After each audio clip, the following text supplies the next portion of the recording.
पॅनक्रियाटायटिस झालं हे कळालेलं असेल, तर त्या पेशंटला वापस होणे म्हणून काय तुम्ही सजेशन देता?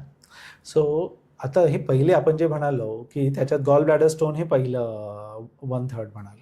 हे कम्प्लिटली प्रिव्हेंटेबल असं आजार आहे बिलियरी पॅनक्रियाटायटिस, की गॉल स्टोन्स डायग्नोज झाले तर त्यांचं पॅनक्रियाटायटिस होईपर्यंत वाट बघणे हे दुर्लक्षपणा झालं. डेफिनेटली. जर गॉल स्टोन्स जर सटकले खाली जाऊन पॅनक्रियाटायटिस करतायत तर आपल्याकडे पहिलं पॅनक्रियाटायटिस मॅनेज करणं हे पहिलं त्याचा उद्देश असतो.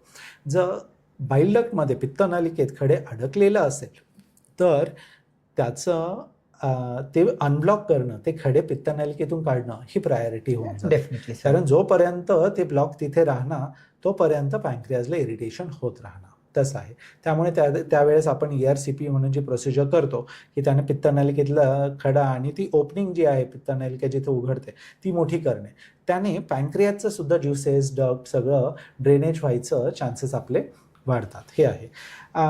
गॉलस्टोन असेल, कधी कधी एखादा खडा पित्तनलिकेतला पडूनही जातो, पण राहिलेले स्टोन्सवर गॉल ब्लॅडरमध्ये आहेच. त्यामुळे गॉल ब्लॅडरचं ऑपरेशन करणं हे एक महत्त्वाचा भाग आहे.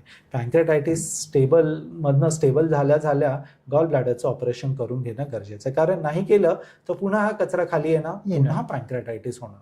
त्यामुळे गॉल ब्लॅडर लॅप्रोस्कोपिकली, रोबोटिकली ओपन जे काही आहे, पण हे गॉल ब्लॅडर त्याच्या स्टोनसह काढून घेणं अत्यंत गरजेचं आहे. गॉल ब्लॅडर पॅनक्रियाटायटिस मध्ये गरज पडल्यात ERCP, आणि एकदा पॅनक्रियाटायटिस सेटल झाला तर जितकं शक्य तितकं लवकर गॉल ब्लॅडर काढणे, नाहीतर आणखीन एक पॅनक्रियाटायटिसचा एपिसोड सिव्हिअर येणं हे आपण वाट बघणं बरोबर. It's just matter of time. दुसरा एपिसोड येणारच जर तुम्ही गॉल ब्लॅडरचं ऑपरेशन केलं नाही. Wonderful sir.